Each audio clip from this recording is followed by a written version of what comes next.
Hello viewers, welcome to this special show.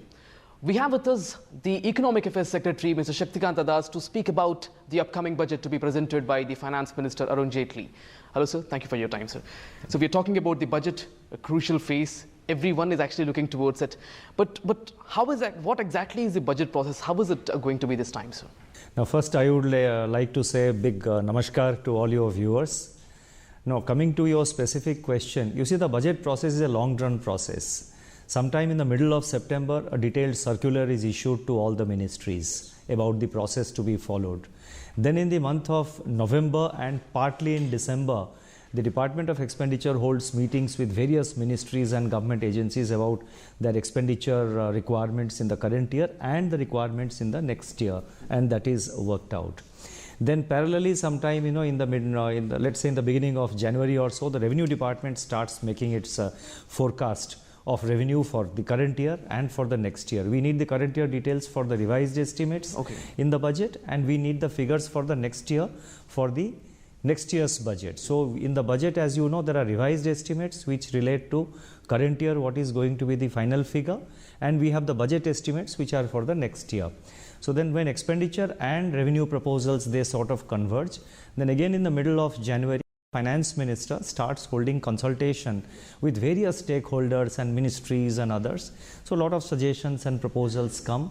Then I would say from the end of January, we really start putting everything together. Proposals are concretized, then it is placed before the government, before the Finance Minister, decisions are taken, and then the budget comes to, all the activities which go on over the last 3 or 4 months. They converge around 20th of February when the printing of the budget documents really start. So it's a very long run process which involves large number of people, not only within Finance Ministry but also across ministries. In Finance Ministry, in the Department of Economic Affairs, we have a core group, that is the budget division, which is really the core group that puts together all the documents. Right. So you're talking about the consultation process. I mean, like various experts, everyone will be coming from various departments and then will be giving your suggestions and consultations. How is this complete analysis process goes on? Because it will be a bigger macro level. Recommendations will be coming from across India. How do you actually analyze all these recommendations? Yeah, large number of recommendations and proposals come from, in fact, we invite suggestions through the Twitter account, through the email. We also get large People number will be of, also suggesting. We get a lot of recommendations, lot of suggestions. I would say half these proposals, or maybe 60% of these proposals, have the same proposals which keep coming year after year. So we keep evaluating them because the situation changes. Just because we did not accept something last year, it doesn't mean that we will not look at it this year, because the situation is changing. Last year we could not do something because the situation was different. So even if it's an old suggestion, we know what the suggestion is, we have all the details, so a fresh view is taken whether it can be done. With regard to the new suggestions which come, there are again two parts. Some of them are purely procedural, administrative, which can be done at any time of the year and really do not relate to the budget process. So then we take out what really relates to the budget process, and then we have time, we have specific, dedicated teams for examining these proposals. For example, the Revenue Department have 2 wings to examine all the direct and indirect tax proposals. In the expenditure side also, the Department of Expenditure and the Department of Economic Affairs together we hold consultations and discussions with the concerned secretaries, and then put some proposal before the government in a manner with a specific recommendation that this proposal can be accepted with these modifications or no modifications, and this proposal cannot be accepted for these reasons. Then the Finance Minister goes through the entire list and it is discussed intensively and decisions are taken. So it's a very wide consultative process where again, a good number of people is involved. True. And so when we talk about the budget, the most important factor that comes into the picture is the fiscal deficit indeed. Now we've been witnessing all those reports, opinions, debates that are going on fiscal deficit, but people actually need a definition. What is this fiscal deficit? In a simpler language, how should people understand this fiscal consolidation process and especially the fiscal deficit? Okay, let me explain it in a manner which is as simple as possible. Every family, we have a family income. Now the family income consists of, let's say, my salary. If I have a house property, the rent I get out of that. I have some bank deposits, I get some interest out of that. So all this put together, they are my income. Then there is a family expenditure. Now in the family expenditure, there are some recurring expenditure for buying, let's say for buying vegetables, for buying food items. If I am staying in a rented house, I have to pay the rent, I have to pay electricity bill, I have to pay water charges. These are the, what we call revenue expenditure, the day-to-day expenditure to run my house, to run the household. Then sometimes, we require, let's say I want to replace the air conditioner in my house, or I want to, if I'm in a private house, my own house, I want to sort of add another room because space is becoming inadequate. That becomes capital expenditure. So coming to government, using the same logic in the case of the government has income from various sources. We get tax revenues, which is mainly income tax, customs, excise, service tax. We have non-tax revenues also of various charges, fees, or for that matter, we have revenues coming from the auction of spectrum or the dividends paid by the various banks and public sector undertakings. So we have income of the government.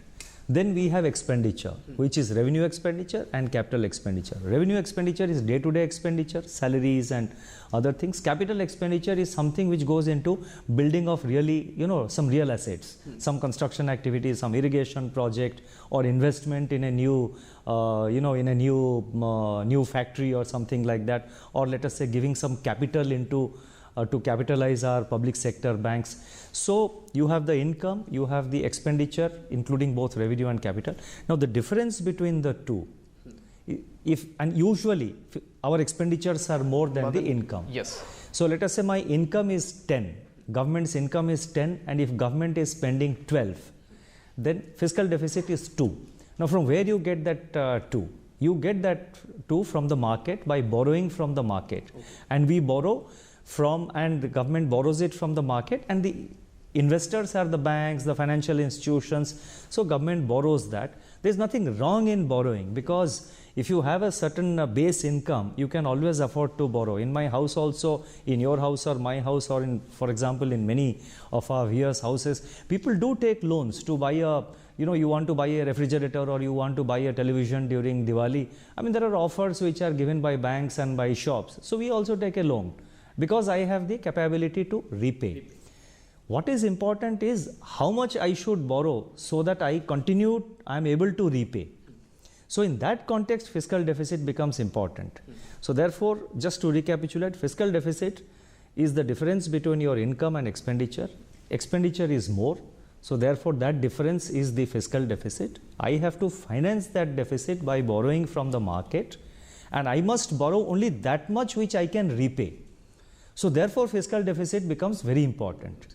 So government obviously go on borrowing because it has to be repaid. Absolutely. And we should not also create a situation where the entire income gets diverted for, if not the entire income, but a large portion of the entire income of the government, the revenue of the government should not get diverted to repay loans, because, repay these borrowings. Yes. Then you are left with nothing to run the government and to continue the development works. Right. So that way fiscal deficit is very important, because we finance it by borrowing and we have to repay, and the borrowing therefore has to be kept to the limit of my repayment capacity. Right.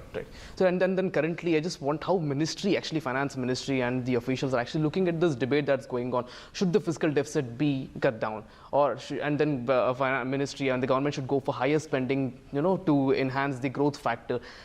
And so a few people say that no, the fiscal consolidation should be, it should be strict, and they have to stick to the path which they actually have adopted earlier. How is the ministry looking at this debate?